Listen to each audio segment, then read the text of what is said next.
بیوی ہو تو ایسی۔ ایک بادشاہ اپنے محل کی چھت پر ٹہل رہا تھا۔ ٹہلتے ٹہلتے اس کی نظر محل کے نزدیک گھر کی چھت پر پڑی، جس پر ایک بہت خوبصورت عورت کپڑے سکھا رہی تھی۔ بادشاہ نے اپنے ایک باندی کو بلا کر پوچھا، کس کی بیوی ہے یہ؟ باندی نے کہا، بادشاہ سلامت، یہ آپ کے غلام فیروز کی بیوی ہے۔ بادشاہ نیچے اترا۔ بادشاہ پر اس عورت کے حسن و جمال کا سحر سا چھا گیا تھا۔ اس نے فیروز کو بلایا۔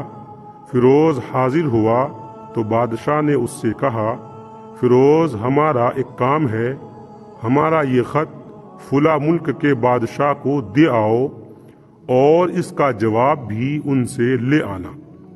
فیروز اس خط کو لے کر گھر واپس آ گیا۔ خط کو اپنے تکیے کے نیچے رکھ دیا، سفر کا سامان تیار کیا، رات گھر میں گزاری اور صبح منزل مقصود پر روانہ ہو گیا، اس بات سے لا علم کہ بادشاہ نے اس کے ساتھ کیا چال چلی ہے۔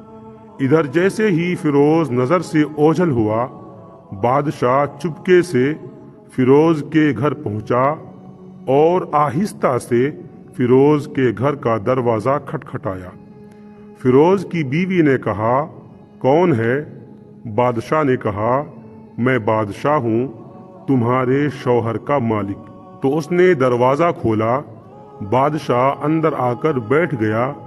فیروز کی بیوی نے حیران ہو کر کہا، آج بادشاہ سلامت یہاں ہمارے غریب خانے میں؟ بادشاہ نے کہا، میں یہاں مہمان بن کر آیا ہوں۔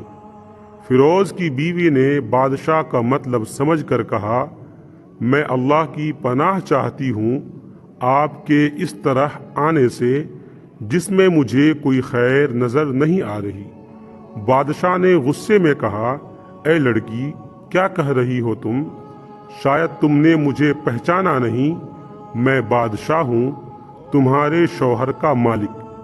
فیروز کی بیوی نے کہا، بادشاہ سلامت، میں جانتی ہوں کہ آپ ہی بادشاہ ہیں، لیکن بزرگ کہہ گئے ہیں، شیر کو اگرچہ جتنی ہی بھوک لگی ہو، وہ مردار تو نہیں کھانا شروع کر دیتا۔ اور کہا، بادشاہ سلامت، تم اس کٹورے میں پانی پینے آئے ہو جس میں تمہارے کتے نے پانی پیا ہے۔ بادشاہ اس عورت کی باتوں سے بڑا شرمسار ہوا اور اس کو چھوڑ کر واپس چلا گیا، لیکن اپنے چپل وہیں بھول گیا۔ یہ سب تو بادشاہ کی طرف سے ہوا۔ اب فیروز کو آدھے راستے میں یاد آیا کہ جو خط بادشاہ نے اسے دیا تھا وہ تو گھر پر ہی چھوڑ آیا ہے۔ اس نے گھوڑے کو تیزی سے واپس موڑا اور اپنے گھر کی طرف لپکا۔ فیروز اپنے گھر پہنچا تو تکیے کے نیچے سے خط نکالتے وقت اس کی نظر پلنگ کے نیچے پڑے بادشاہ کے نالین یعنی چپل پر پڑی، جو وہ جلدی میں بھول گیا تھا۔ فیروز کا سر چکرا کر رہ گیا اور وہ سمجھ گیا کہ بادشاہ نے اسے سفر پر صرف اس لیے بھیجا تاکہ وہ اپنا مطلب پورا کر لے۔ فیروز کسی کو کچھ بتائے بغیر چپ چاپ گھر سے نکلا۔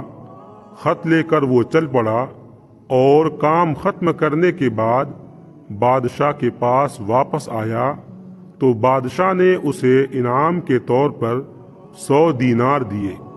فیروز دینار لے کر بازار گیا اور عورتوں کے استعمال کے قیمتی کپڑے اور کچھ تحائف بھی خرید لیے۔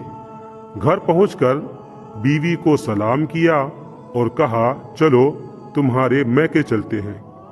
بیوی نے پوچھا، یہ کیا ہے؟ کہا، بادشاہ نے انعام دیا ہے اور میں چاہتا ہوں کہ تم یہ پہن کر اپنے گھر والوں کو بھی دکھاؤ۔ بیوی، جیسے آپ چاہیں۔ بیوی تیار ہوئی اور اپنے والدین کے گھر اپنے شوہر کے ساتھ روانہ ہوئے۔ داماد اور بیٹی اور ان کے لائے گئے تحائف کو دیکھ کر وہ لوگ بہت خوش ہوئے۔ فیروز بیوی کو چھوڑ کر واپس آ گیا۔ 1 مہینہ گزرنے کے باوجود نہ بیوی کا پوچھا اور نہ اس کو واپس بلایا۔ پھر کچھ دن بعد اس کے سالے اس سے ملنے آئے اور ان سے کہا، آپ ہمیں اپنی بہن سے غصے اور ناراضگی کی وجہ بتائیں یا پھر ہم آپ کو قاضی کے سامنے پیش کریں گے۔ تو اس نے کہا، اگر تم چاہو تو کر لو، لیکن میرے ذمے اس کا ایسا کوئی حق باقی نہیں جو میں نے ادا نہ کیا ہو۔ وہ لوگ اپنا کیس قاضی کے پاس لے گئے تو قاضی نے فیروز کو بلایا۔ قاضی اس وقت بادشاہ کے پاس بیٹھا ہوا تھا۔ لڑکی کے بھائیوں نے کہا، اللہ بادشاہ سلامت اور قاضی صاحب کو صحیح سلامت رکھے۔ قاضی صاحب، ہم نے ایک سرسبز باغ، درخت پھلوں سے بھرے ہوئے اور ساتھ میں میٹھے پانی کا کنواں اس شخص کے حوالے میں دیا تھا۔ اس شخص نے ہمارا باغ اجاڑ دیا، سارے پھل کھا لیے، درخت کاٹ لیے اور کنویں کو خراب کر کے بند کر دیا۔ قاضی فیروز کی طرف متوجہ ہو کر پوچھا، ہاں تو لڑکے، تم کیا کہتے ہو اس بارے میں؟ فیروز نے کہا، قاضی صاحب، جو باغ مجھے دیا گیا تھا وہ اس سے بہتر حالت میں نے اسے واپس کیا ہے۔ قاضی نے پوچھا، کیا اس نے باغ تمہارے حوالے ویسی ہی حالت میں واپس کیا ہے جیسے پہلے تھا؟ انہوں نے کہا، ہاں ویسی ہی حالت میں واپس کیا ہے، لیکن ہم ان سے باغ واپس کرنے کی وجہ جاننا چاہتے ہیں۔ قاضی نے کہا، ہاں فیروز، تم اس بارے میں کیا کہنا چاہتے ہو؟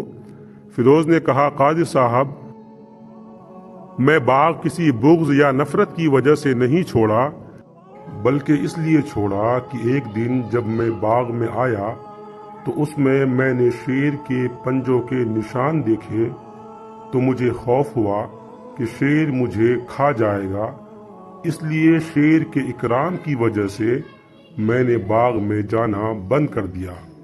بادشاہ جو ٹیک لگائے ہوئے یہ سب کچھ سن رہا تھا، اٹھ کر بیٹھ گیا اور کہا، فیروز، اپنی باغ کی طرف امن اور مطمئن ہو کر جاؤ۔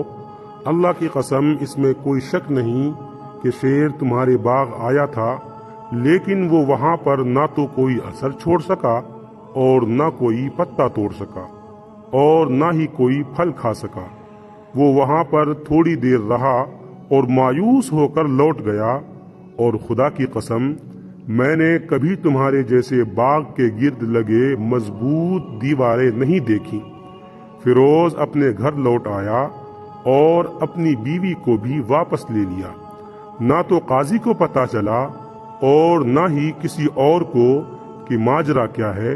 کیا خوب بہتر ہے اپنے اہل و عیال کے راز کو چھپانا کہ لوگوں کو پتہ نہ چلے، اپنے گھروں کے بھید کسی پر ظاہر نہ ہونے دیں۔